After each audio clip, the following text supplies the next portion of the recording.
Hello everyone, my name is Dominic Brisson, and today I'll be presenting Griffon Corporation, ticker GFF. Griffon Corporation is an industrial conglomerate that develops outdoor tools, shelving, decor products, garage doors, and defense intelligence systems. Griffon operates through three segments: consumer professional products, which represented 47.3% of fiscal year 20 revenues, home and building products, which represented 38.5%, and defense electronics, which represented 14.2% of fiscal year 20 revenues.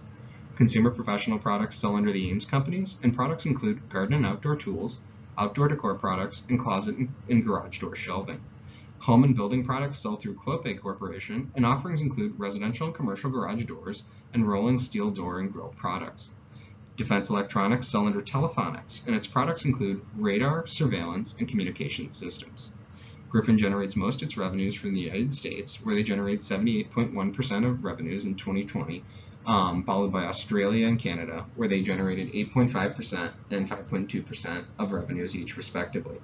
Griffon was founded in 1959 and is headquartered in New York City, New York. Griffon Corporation has a rich history with their key subsidiary, the Ames Companies, formerly Ames, founded in 1774, which represents the third oldest U.S. consumer brand in continuous operation today. This business represents the consumer professional products segment and has evolved as Griffon has acquired multiple prominent outdoor tool and storage brands, including True Temper and Closet Made. In home and building products, through Clopay Corporation, Griffon maintains dominant market share 26% in the $4 billion North American commercial and residential garage door manufacturing industry, where they are well positioned to capitalize on growth tied to new home construction and remodeling. In the past 4 years, Griffon has sharpened its core business focus through small acquisitions primarily focused on bolstering consumer professional products and home and building products offerings while completing key divestitures. In 2018, Griffon divested their capital-intensive, lower-margin plastics business for $475 million to narrow their operating scope and improve liquidity. This January, Griffon sold Systems Engineering Corp. From its defense electronics segment, enabling them to better allocate resources towards Telephonics. Since 2017, the company has increased revenues at a CAGR of 12.1% through a combination of organic and inorganic growth. In addition, they improved adjusted EBITDA margins from 8.6% in fiscal year 17 to 9.8% in fiscal year 20, and they will continue to work toward improving these in their consumer professional products and defense electronics businesses with a goal of achieving 12% in each segment. Griffon's operations have held up well during the pandemic and generated growth as customers increased spending on outdoor products. As a result, the consumer professional products segment saw a 13% revenue increase in fiscal year 20, and Griffon recently surpassed analyst estimates for Q1 revenue. Consumer professional products continues to benefit from increased spending on homeownership and enthusiasm for outdoor activities. The home and building products segment is poised to benefit from the home construction and remodeling trend that began after the COVID pandemic. Given Griffon's narrowed operating scope post-restructuring, increased focus on expanding operating margins, and favorable prospects for leveraging the nascent new home construction and remodeling cycle, it is recommended Griffon be added to the Ames Small Cap Equity Fund with a price target of $30.34, representing potential upside of 26.27%. For my first driver, the Ames Strategic Initiative. In November 2019, Griffon introduced the Ames Strategic Initiative for their domestic operations, which focused on increasing factory automation and utilizing a new analytics solution company-wide to improve operating efficiency.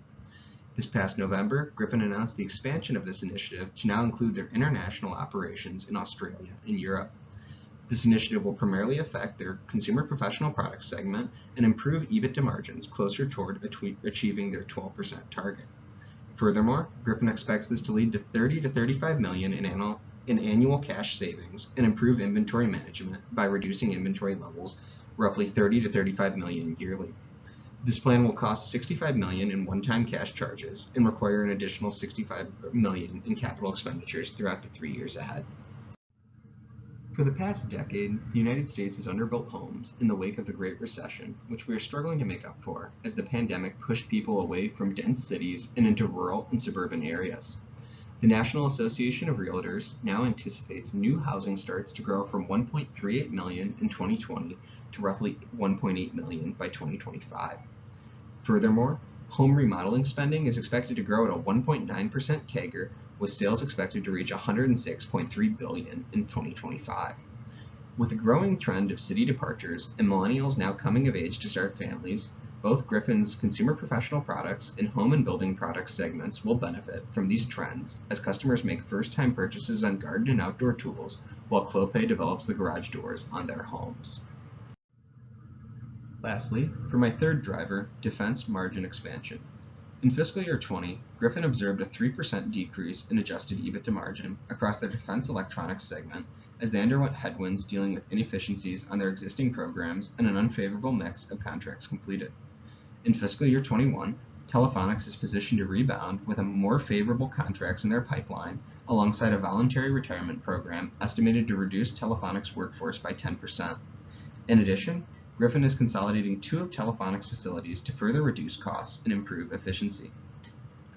Through these actions and the improved contract mix, Telephonics is expected to see EBITDA margin improvement in this segment return to historical levels around 10% in fiscal year 21. Presented here is the valuation. To reach an intrinsic value for Griffon, a 5-year DCF model was constructed.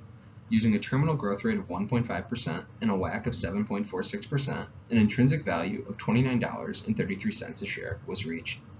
A sensitivity analysis was conducted with plus or minus 50 basis points on the terminal growth rate and plus or minus 50 basis points on the WACC, which resulted in a range of $21.91 a share to $39.83 a share.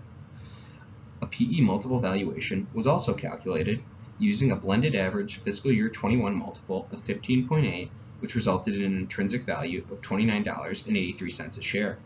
Additionally, an EV to EBITDA relative valuation was also calculated utilizing a fiscal year 21 multiple of 10.19, resulting in an intrinsic value of $35.74 a share. By weighing the 3 models, 75, 10, 15, a price target of $30.34 a share was reached, representing potential upside of 26.27%. Griffon also pays a dividend, and it currently yields 1.3%. Presented here are the risks. For the first risk, customer concentration. Griffon generates a large percentage of revenues through a small number of customers like Lowe's, Home Depot, and Bunnings.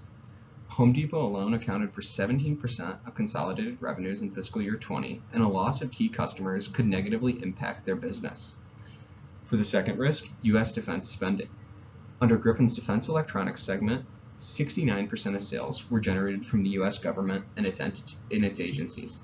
This segment is highly dependent on U.S. defense spending, and a reduction in the defense budget may negatively impact sales.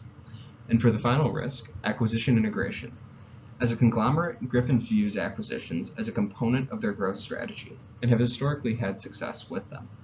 Overpaying for a target company or mismanaging a company after it has been acquired may hurt synergy potential. Ronald Kramer has served with Griffon as their Chief Executive Officer since 2008 and was appointed Chairman of the Board in early 2018.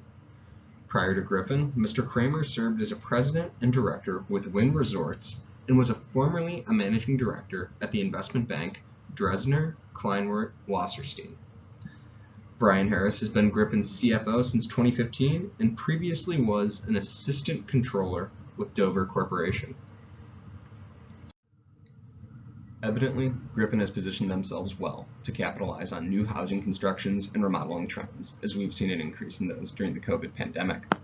Through their AIM strategic initiative, they'll be able to successfully improve their EBITDA margins and hopefully get closer to reaching their 12% company-wide goal. In addition, they will exhibit near-term defense electronics margin improvements as they have better contracts in their pipelines for the next 12 months and are undergoing a voluntary retirement program in their Telephonics business, which will likely reduce their workforce by 10%. Thank you everyone for listening to my presentation today, and I look forward to addressing your questions in the D2L Q&A and during our discussion on Friday. Thank you.